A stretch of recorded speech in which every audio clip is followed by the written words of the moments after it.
The damned will...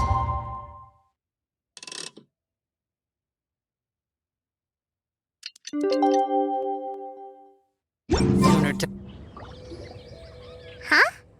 Looks like we're a few people short today. Morning, friends. Singcho said he wants to take some time and focus on writing poems, so he'll join us later. Noelle has other duties today, so she asked me to tell everyone not to wait up for her. Oh, okay. Well, never mind. What about Kelly Roy, though? She said she'd be here. I got here really early, but I haven't seen her yet. Are you talking about the girl with the blue hair? I saw her on the bridge near Dihua Marsh during my morning training. She looked a little upset, so I didn't want to disturb her. Upset? Oh no! What should we do? Was it something we said last night? Oh, Paimon's worried. I agree. If she's run into some kind of trouble, I'd like to help her. Huh? You're all going? Then I'm coming too. Shall we start with the bridge? We're all here a little early, so there should be time. Good idea. We'll be back in a jiffy.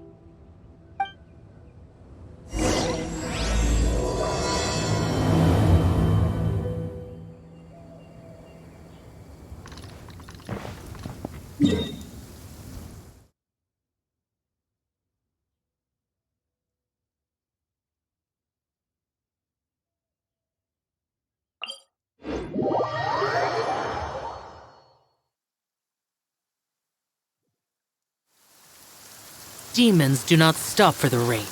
Move.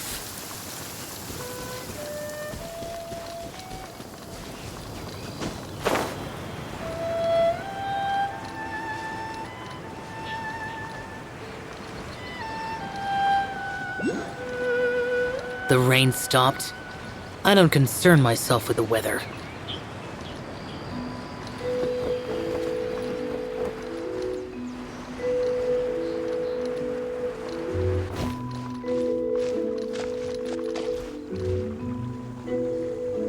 Oh, so this is the place? We ran into her here yesterday, too. She looked like something was weighing on her mind then as well. It's also not far from where we were dropping those leaves. Huh. Leaves? Oh, right. We were so busy matching couplets we forgot to mention.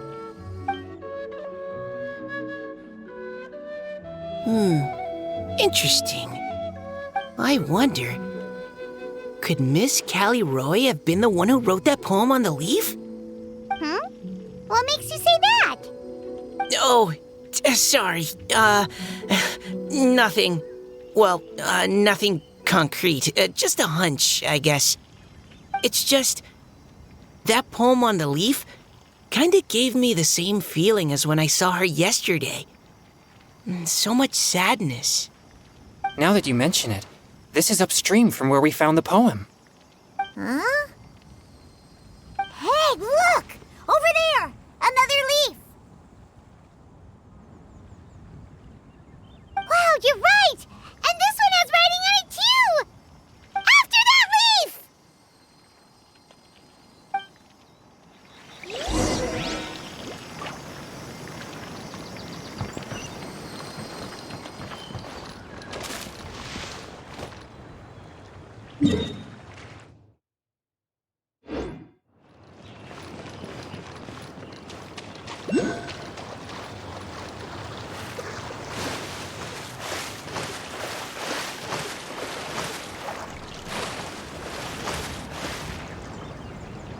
Oh,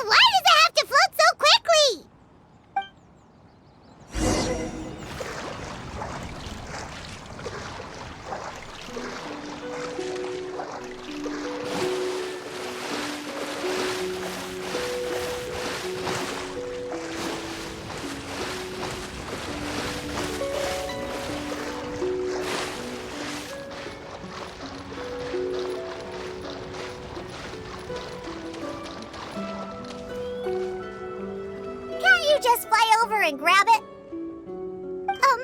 But Paimon can't swim. What if Paimon accidentally falls into the water?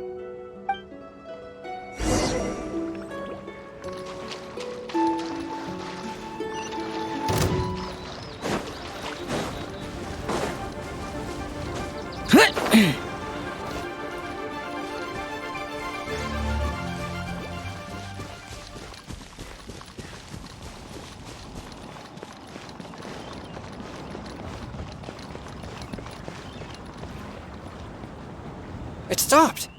No!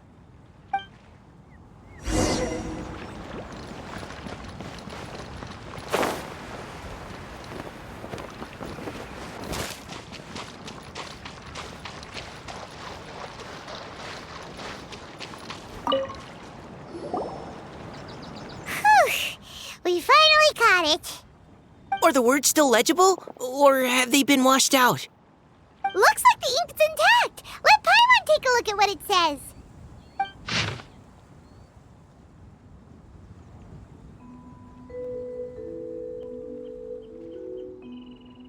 Huh? This is related to the poem we wrote in reply yesterday. She must have picked up one of our leaves. Spring. Young boy. It's looking a lot like Callie Roe was the one who wrote this.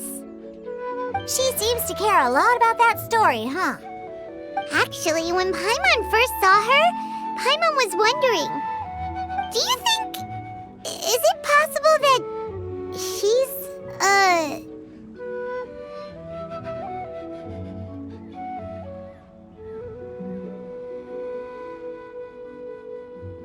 Based on the current and accounting for wind strength, everyone, please follow me.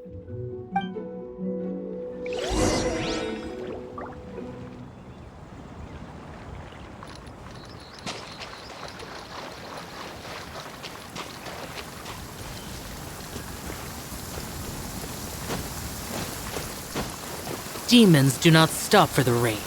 Move.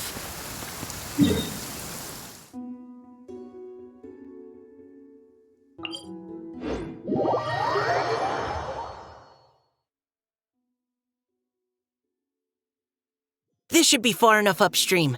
Let's split up and search the area. Callie Roe! Callie Roe!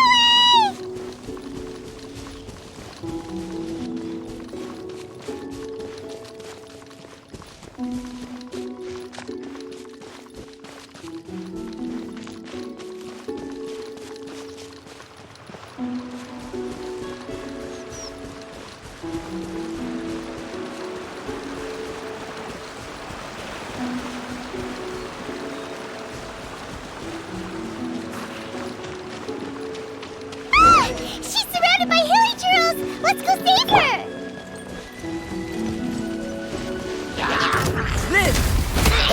Stand clear!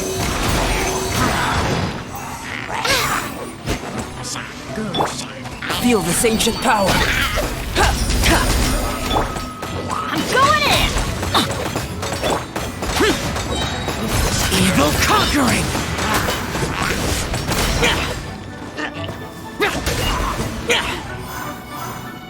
Useless!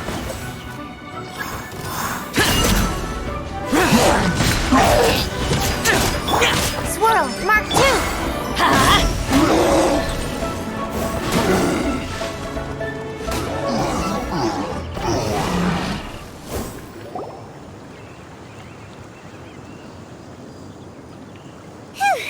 Callie Roe, are you okay? What's that? It's a huge water droplet. This is exactly what I saw the other day.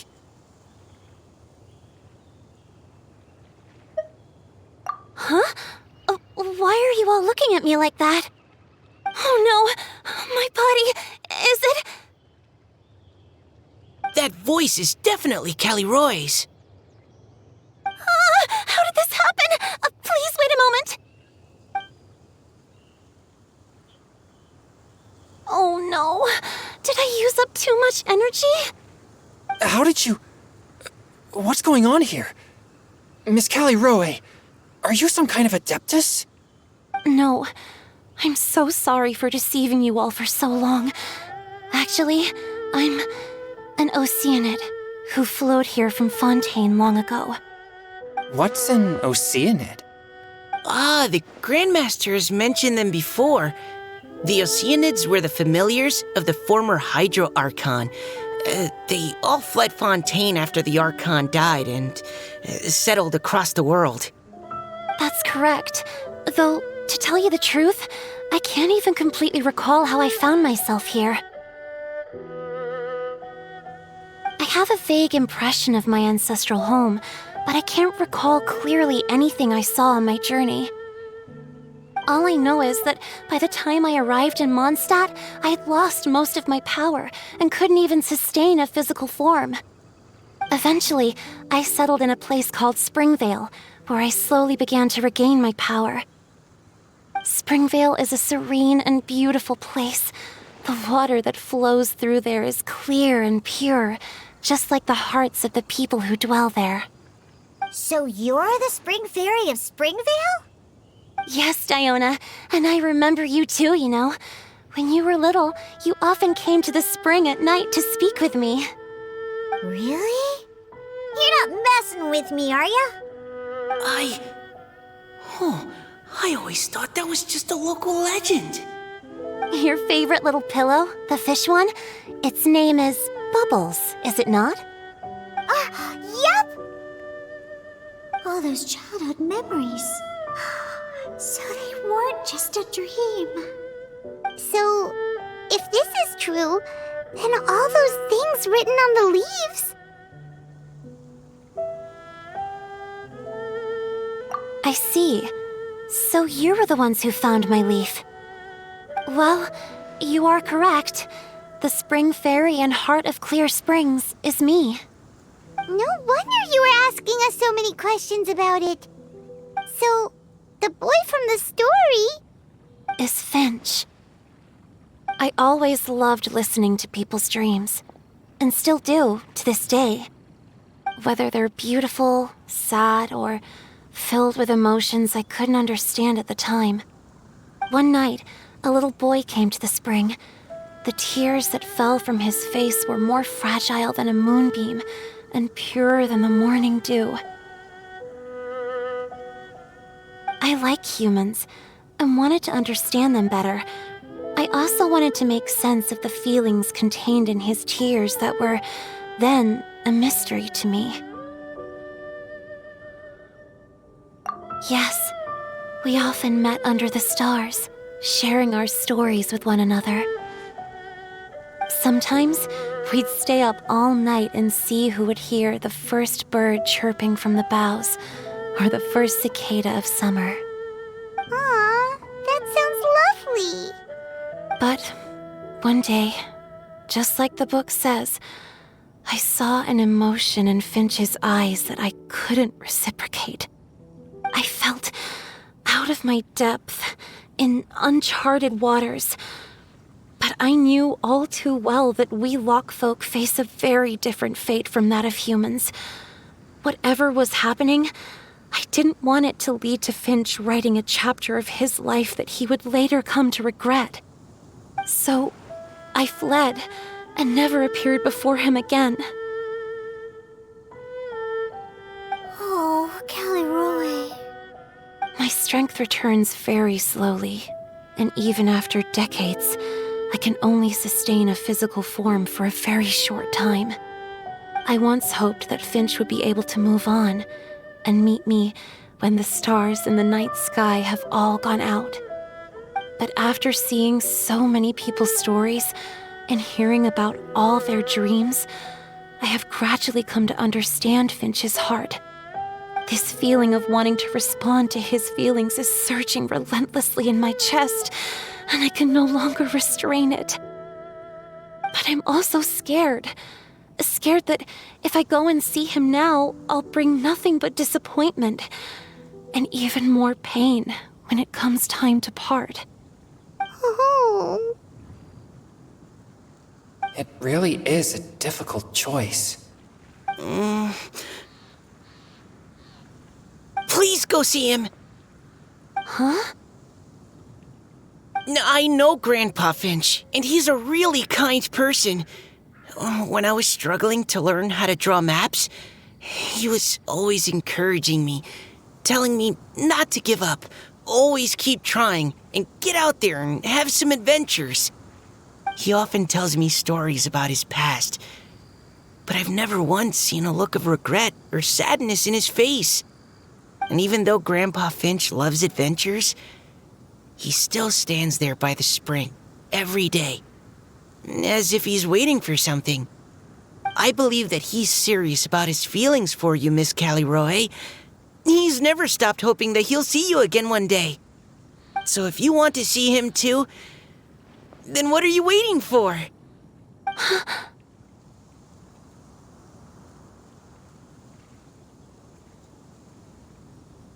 Huh? Oh, sorry. I think I got a bit too excited and I just thought, well, it just sort of came out. I understand. That settles it. I've decided. I will go back and see Finch. You will? Amazing! That's great! But I'd like to ask all of you for some help. Sure. Just say the word. We'll help you any way we can. Would you come to Springvale with me and help to bring Finch to my side? I cannot maintain this form for much longer, and I'm worried others will see me how I was just before. Leave it to me. I'm really close with Grandpa Finch. Also, please keep Finch's in my secret. I wouldn't want Springvale's tranquil waters to become agitated on account of all this. Your secret is safe with me. I won't tell anyone. That's a promise. Great. I can't thank you all enough. What's wrong? Are you gonna turn back into a water droplet? No, I'm sorry. It's just that my mind's racing. As much as I want to talk to him again, I'm still worried that I won't have the words when the time comes. A poem?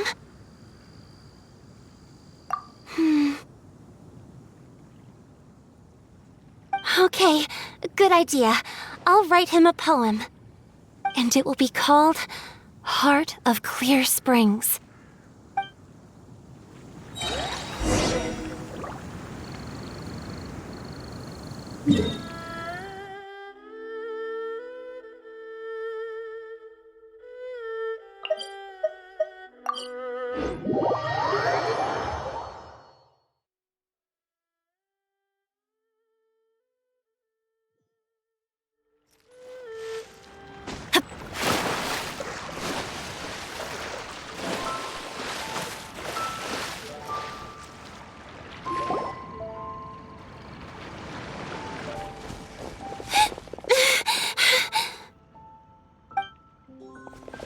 Are you okay?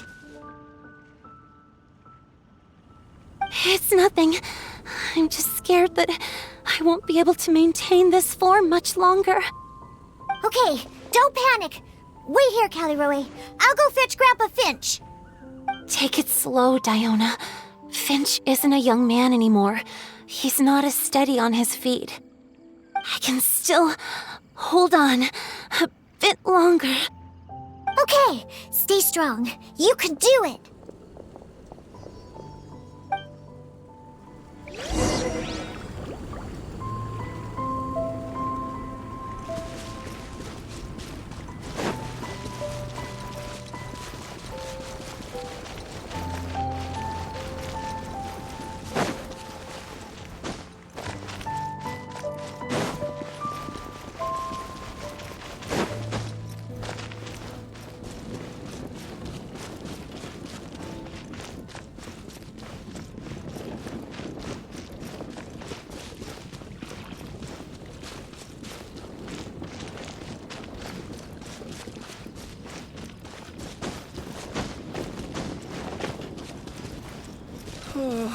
Mr. Draff always gets so drunk after a hunt.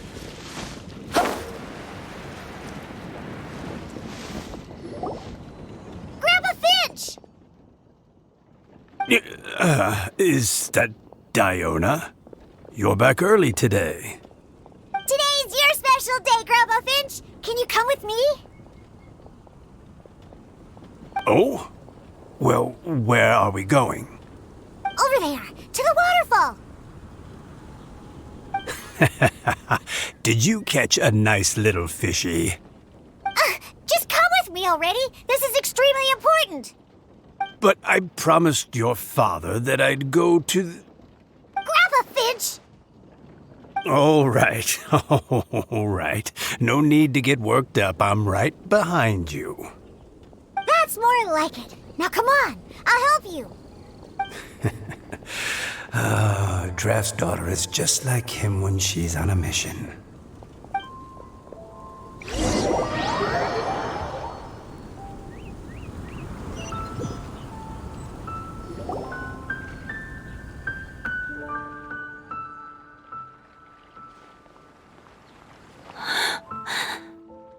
Over here! Over here! It's okay, Grandpa Finch. Take your time. What's all this? What are all these people doing here? Even Mika's here? How's work been going lately? And even some friends from abroad, if I'm not mistaken. You do know that today's not my birthday, don't you? Greetings, Mr. Finch. My name is Chong Yoon. We all met at the poetry gala, and, well, there's someone we'd like to introduce you to. Finch. That voice. Callie Rowe. I didn't think you'd still remember. Oh, I remember. I remember all right. How could I ever forget? Although your appearance is different than I recall. Back then, you looked like you'd stepped right out of a fairy tale. But I'm one to talk. Of course, a fairy from a fairy tale can change forms. But in your eyes, I'm probably the one who's changed beyond all recognition. Oh, even after all these years, you still know just what to say to make me laugh. I thought you were only able to appear in the dead of night. There have been times when I've wondered whether it really was all a dream. I'm sorry I kept you waiting for so long, Finch. Oh, it can't have been that long. It's been but the blink of an eye, really. Finch, would you like to hear a poem I wrote for you? A poem? You write poetry now?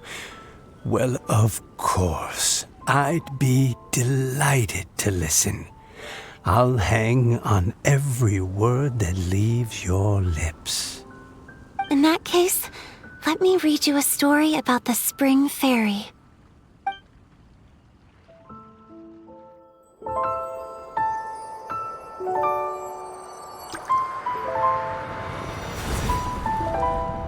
Far from my native land I roamed. In streams I slept, many seasons I met as the sun set and rose. I searched for a garden to call a home, and the moonlight ebbed as the water flowed.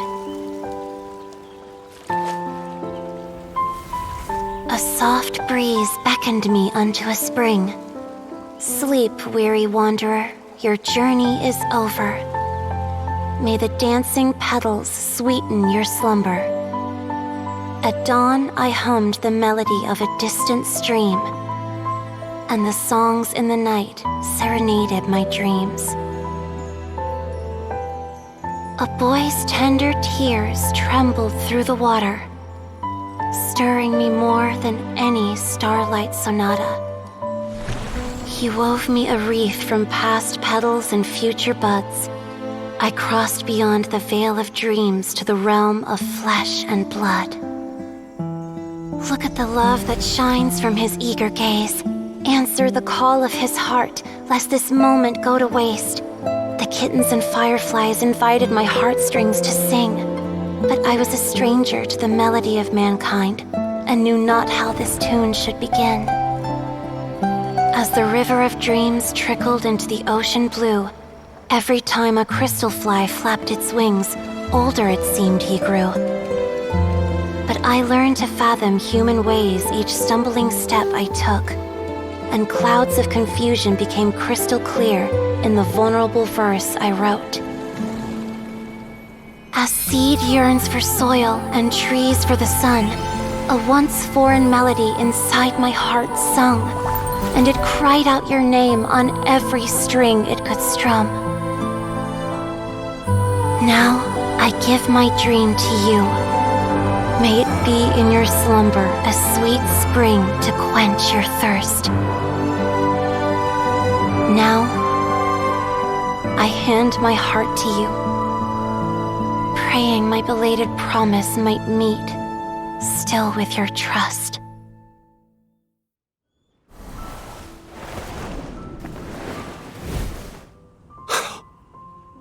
Yes.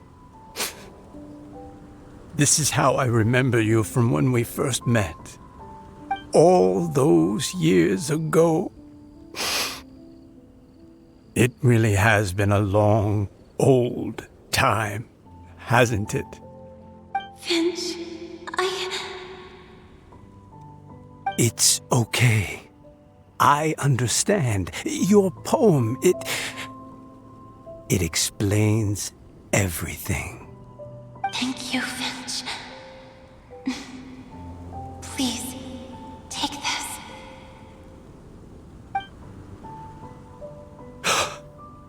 It's so beautiful. This is a droplet of water condensed from my own power. Finch, I don't have a physical form like humans, and I can't stay by your side. I don't know how long it'll be before I can change back into human form again. But as long as this droplet remains with you, our hearts will always be connected, no matter the distance between us. I will always be one with the spring. From this day onwards, if you call me, I will meet you in your dreams.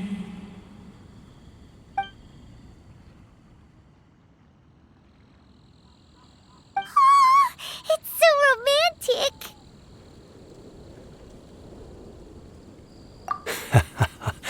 You've really learned a lot, haven't you? And you don't even mind that the kids are watching. Does it bother you?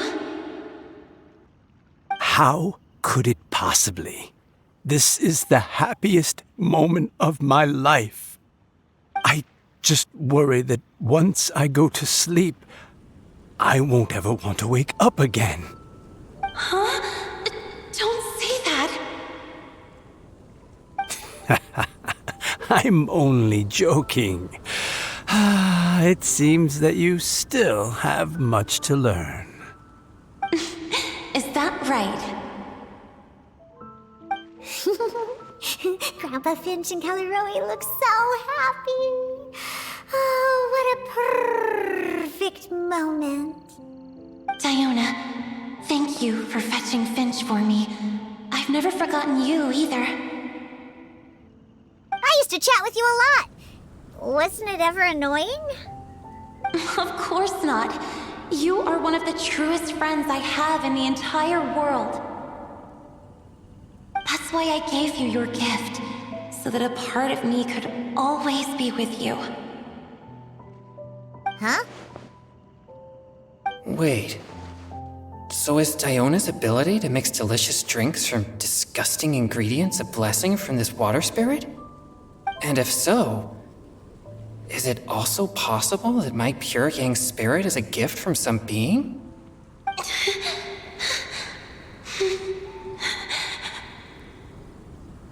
My physical form is about to disappear.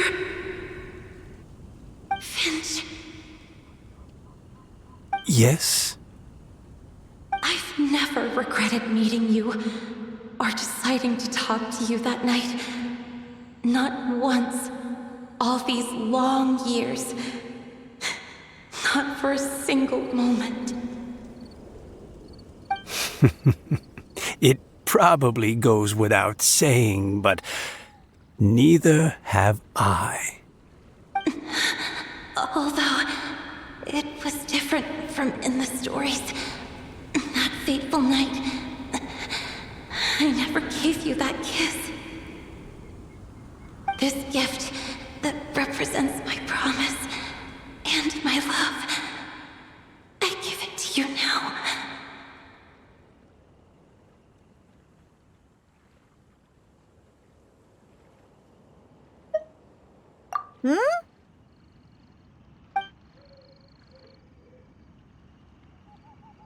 It's okay, everyone.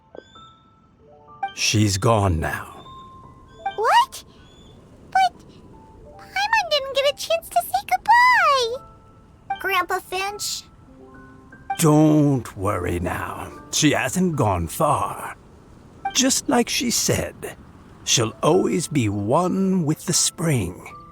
By our side and in our dreams.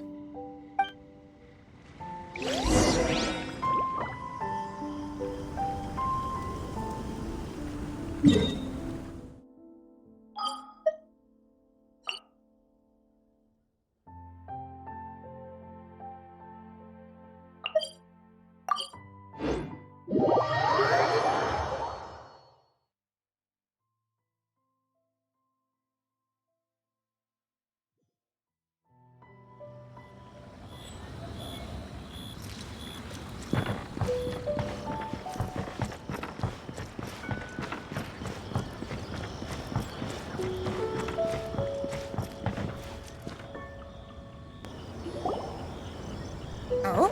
Hey, you're all back! And it looks like you're in much better spirits than before. Hu Tao's a step ahead. She's already talking about printing a poetry anthology.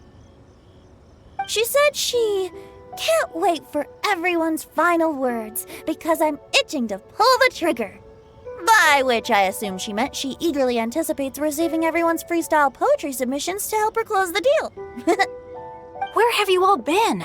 I've been waiting here forever. Perhaps they lacked sufficient inspiration and wished to have an emergency communion with nature. And with any luck, I'll bet they heard some fine poetry along the way. How deaf Bard! Does this mean that right from the start you... Oh, right from the start, you said you would treat us to a nice meal! Huh? Did I? Very well. Since the Traveler agrees, then it looks like I can't escape this time. Diona! Dear Diona, could I trouble you to fix us a couple of your delicious beverages? You wish. All right. Well, normally I'd never agree, but since I happen to be in a good mood today... Huh? So, just what have you guys been up to all this time? Why does it feel like there are some unspoken words hanging in the air here that everyone is privy to but myself? Really? Must be the breeze. You're reading way too much into it. Yeah, that's right. We're just, taking a walk. Inspiration walk, since it worked so well last time. So even Mika's in on it? Chongyun, how about you tell me what happened on the sly? I've just remembered that I heard about a haunted house recently that you'll definitely want to check out. I'm willing to bet that even your pure Yang spirit won't be able to scare off these demons. I appreciate the gesture, but no thanks. Not this time. And I'm starting to think that maybe this pure Yang spirit isn't such a bad thing after all. Huh? What the? What's gotten into you? Okay, that confirms it. I call shenanigans. Something big definitely went down here.